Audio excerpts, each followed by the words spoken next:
డబ్బుండే వాళ్ళని మనము తెలివైనోళ్ళు వాళ్ళ తెలివితో సంపాదిస్తా ఉంటారని మనమైతే అనుకుంటాము.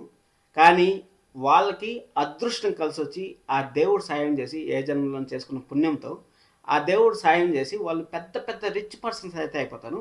ఈరోజు శివనారాయణ గారిని చూసిన తర్వాత నాకు ఎగ్జాక్ట్గా అదే అనిపించింది. అసలు శివనారాయణ గారు అసలు కనీసం ఒక పర్సెంట్ కూడా ఆలోచించరు. అసలు ఏం జరిగింది, ఏం జరిగింది అని తెలుసుకోవాలి కదా. తెలుసుకున్న తర్వాత దీపాన్ని దండించాలి, అలాగే మేనేజర్ని కొట్టాలి. మొన్న కూడా అనవసరంగా కార్తీక్ని కొట్టాడు. ఏం జరిగిందో తెలుసుకోకుండా కార్తీక్ పైన అయితే చేసుకున్నాడు. ఇంత కోపం, ఇంత అహంకారం ఉంటే ఎలా శివనారాయణ గారు? అసలు ఇంకా నేను ఏం చెప్పినా తక్కువే అవుతుంది శివనారాయణ గారి గురించి. అందుకోసం అని చెప్పేది, డబ్బుండే వాళ్ళు ఒక మూర్ఖుల్లాగా తయారవుతారంటే అది ఎగ్జాంపుల్ శివనారాయణ గారు అనేసి మనకైతే తెలిసింది. ఏం డబ్బుండే వాళ్ళు ఏం ఫీల్ అవ్వద్దండి, నేను తప్పుగా మాట్లాడినా అనేసి. అదృష్టం. ఎందుకంటే లచ్చ సంపాదిస్తే చాలు, లచ్చ 2000 సంపాదిస్తూ ఉంటుంది వడ్డీ రూపంలో అనేసి మనకు చిన్నప్పటి నుంచి చెప్తా ఉంటారు కదా. ఆ విధంగా అయితే ఎగ్జాక్ట్గా అదే జరుగుతూ ఉంటుంది. ఒక రెస్టారెంట్ పెట్టినారంటే ఆ రెస్టారెంట్ పిల్లలు పుట్టినట్టు పుట్టగొడుగుల్లాగా పుట్టుకొని వస్తూ ఉంటాయి. అది వేరే కథలండి. అది డబ్బుండే వాళ్ళకే ఆ స్ట్రాటజీ అనేది అర్థమవుతుంది. సరే, మొత్తానికి మనం కార్తీక్ దీపం సీరియల్ ఎపిసోడ్లోకి వెళ్ళిపోయిన తర్వాత, ఎపిసోడ్లోకి లాస్ట్ వీక్లో మనకు సీఈఓ పోటీ ఉంటుంది, మంచిగా రన్ అవుతా ఉంది అనేసి మనం అనుకునే లోపల అక్కడ స్టోరీని అయితే యూటర్న్ తీసుకొని అయితే వచ్చారు. ఆ దక్షిణామూర్తి గారిని తీసుకొచ్చి దక్షిణామూర్తి గారికి యాక్సిడెంట్ అవ్వడం, యాక్సిడెంట్ అయిన తర్వాత దక్షిణామూర్తి గారు ఏమన్నా నిజం చెప్తారేమో అనేసి అనుకుంటే, మీ తాతను అడుగు, మీ అమ్మని అడుగు, మీ నాన్నని అడుగు అనేసి దక్షిణామూర్తి గారు ఏదో కహాని చెప్పి మన కార్తీక్ని అయితే అక్కడి నుంచి పంపించేసిన తర్వాత అక్కడ శ్రీధర్ గారు హాస్పిటల్కి రావడం. శ్రీధర్ గారు హాస్పిటల్కి వచ్చిన తర్వాత మన కాంచనా గారికి పోయేసి, ఎవరన్నా సరే భార్యకి ఏదన్నా ఒక గుండెల్లో ఒక మనకు మనసులో నిజాన్ని దాచుకోలేము మనం. ఎవరైనా సరే ఎవరికైనా మనకు క్లోజ్గా ఉండేవాళ్ళు చెప్పాలనుకుంటాం. అక్కడ శ్రీధర్ గారు వచ్చి మన కాంచనా గారికి చెప్తే, కాంచనా గారు వచ్చి మన కాంచనా గారికి చెప్తా ఉంటే, మన జోష్న ఉంది కదా, పాము చెవులు అంటారు చూడండి, పాము చెవుల్లాగా వాళ్ళు ఏదో ఆడ మాట్లాడుకుంటా ఉంటే భార్య భర్తలు వాళ్ళ మాటలు వినేసి తాతగారికి అయితే హెచ్చు పెట్టింది. ఆ హెచ్చుతో అయితే జోష్న సగం పతనం అయిపోయిందని మనం అయితే చెప్పుకోవచ్చు. ఆ పతనానికి మళ్ళీ ఈరోజు అయితే పునాది పడిందని మనం అయితే ఎపిసోడ్లో మాట్లాడుకోవచ్చు. అసలు ఏం జరిగింది ఎక్కడ నుంచి మాట్లాడదాం.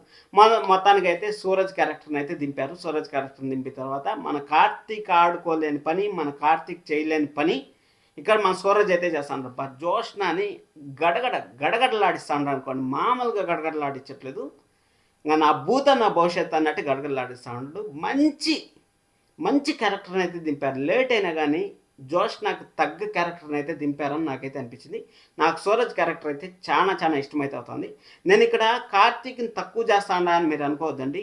కార్తీక్ బాబుకు ఉండే పవర్ వల్లనే ఈరోజు కార్తీక్ దీపం సీరియల్ నెంబర్ 1 పొజిషన్లో ఉంది. కార్తీక్ బాబుని జస్ట్ డైరెక్టర్ గారు అలాగే స్టోరీ లైను డౌన్ చేస్తుందంటే మనకు ఒక మాట చెప్పారు కదా, మా బావ సహనంతో అన్నీ మార్చాలనుకుంటాడు, సహనంతో గెలవాలనుకుంటాడు అనేసి. సహనంతో గెలిచే వాళ్ళు అలాగనే ఉంటారు, కానీ ఇన్స్టెంట్ రిజల్ట్ కోసం చూసేవాళ్ళు మన సూరజ్ లాగా ఉంటారు. అంటే ఇమీడియట్గా నాకు ఇప్పుడు ఈ క్షణం అవమానం జరిగింది, నెక్స్ట్ మినిట్లో నాకు ఆ అవమానంకి సొల్యూషన్ కావాలి అనేసి చూసేవాళ్ళు మన మన సూరజ్.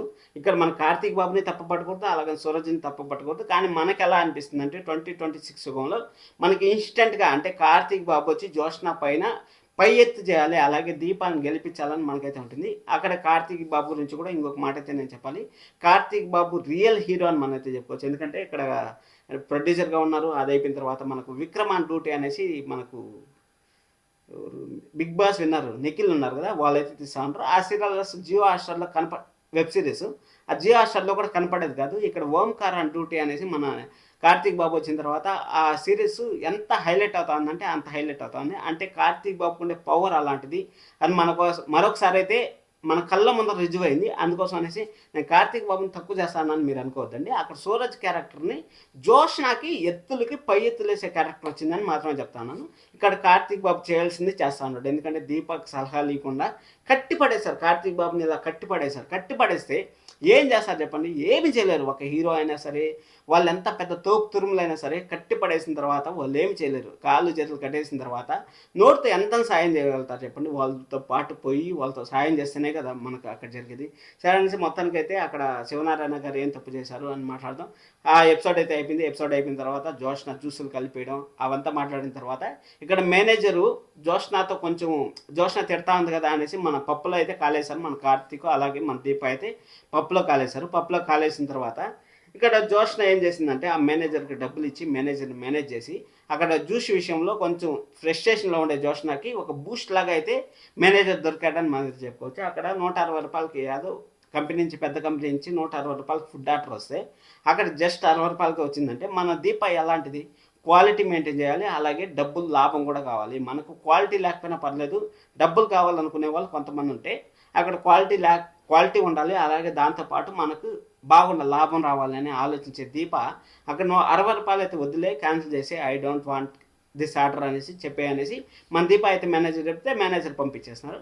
వాళ్ళు ఆల్రెడీ పెద్ద కంపెనీ వాళ్ళు అంటే సీఈఓ నెంబరు, ఎండీ నెంబర్, అందరి నెంబర్ ఉంటాయి కాబట్టి వాళ్ళు శివనారాయణ గారికి అయితే ఫోన్ చేసి ఉండు నేను ఇప్పుడే ఫోన్ చేస్తాను అనేసి మన శివనారాయణ గారు శివతాండవం అయితే చేశారు. శివతాండవం చేస్తే ఇది అర్జెంటుగా ఫీన్ అని పిలిచి అర్జెంటుగా ఇద్దరు సీఈఓలు నా ముందర ఉండాలనేసి అంటే కనీసం శివనారాయణ గారు ఏం జరిగింది, అసలు ఏం మాట్లాడుతూ ఉంటారు అనేసి మాట్లాడకుండా సార్ నేనే సార్ రిజెక్ట్ చేసిన కొందుకు చెంప పట్టి పళ్ళని కొడితే వాడేమని మీ మనవడ అనేసి 4 డైలాగులు చెప్పేసి తాత నేను తప్పు చేయలేదు తాప అని నిరూపించుకోవడానికి దొబ్బేసి పోతా ఉంటారు ఆఫీస్లో. అసలు ఏం జరిగిందనేసి కామన్ సెన్స్తో అన్న అడిగితే బాగుంటుంది. మొన్న కూడా అట్టే కార్తీక్ని అనవసరంగా కొట్టాడు, ఏం జరిగిందో తెలియకుండా. ఇప్పుడు నువ్వు ఉన్నా కానీ ఆ దక్షిణామూర్తికి ఖచ్చితంగా ప్రాణదాత అయింటావు.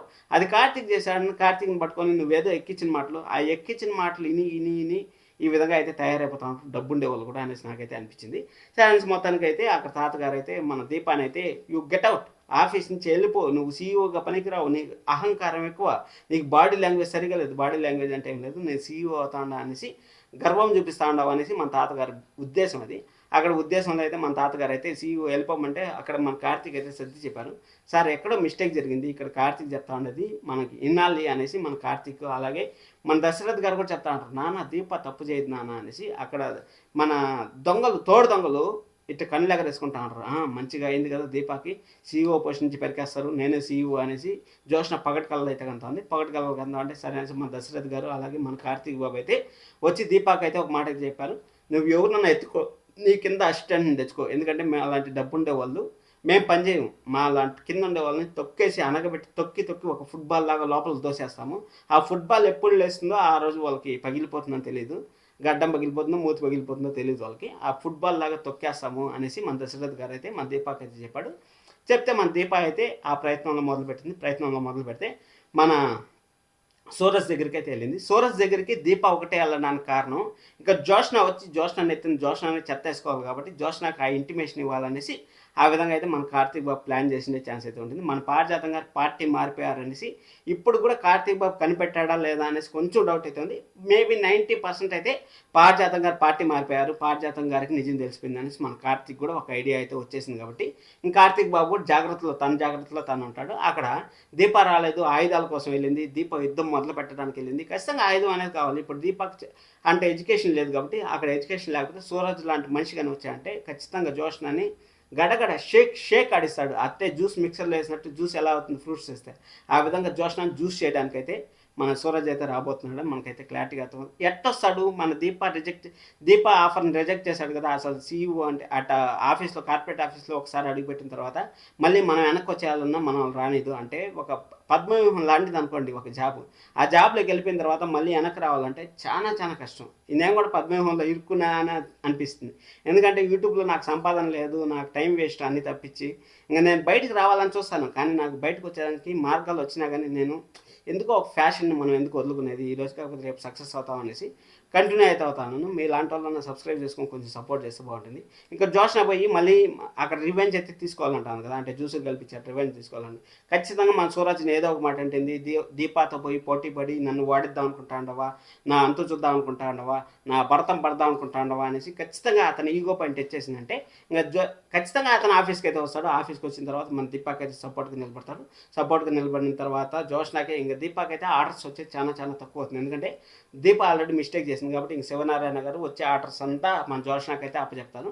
జోష్న పైకి వెళ్తూ ఉంటుంది. కానీ ఏదో ఒక రోజు మునగ చెట్టు ఎక్కిన తర్వాత కింద పడక తప్పదు కాబట్టి ఏదో ఒక టైంలో జారుతుంది కాబట్టి ఆ జారి కింద పడితే అతపాతాళంలో పడిపోవడం గ్యారంటీ. అక్కడ సూరజ్నిచ్చి మన జోష్నకి పెళ్లి చేయాలనుకుంటారు. అబ్బో ఈ సీఈఓ కథ ఇంకా 2-3 నెలలు ఉందండి. మీరు కంటిన్యూగా జస్ట్ సీరియల్ లాగా ఎంజాయ్ చేయండి. మనం కానీ ఏమంటారు లాజిక్స్ కానీ ఎత్తుకున్నామంటే అసలు సీరియల్ అనేది చూడలేము మనం. అయితే సబ్స్క్రైబ్ చేసుకోండి, లైక్ చేయడం అసలు మర్చిపోదండి. Thank you so much. కొంచెం సపోర్ట్ ఇస్తారని ఆశిస్తున్నాను. ఎంత సపోర్ట్ వస్తుందో మన దగ్గర నుంచి కూడా అంతే హార్ట్‌ఫుల్‌గా రివ్యూ అయితే వస్తుంది. Thank you. Love you all. By by.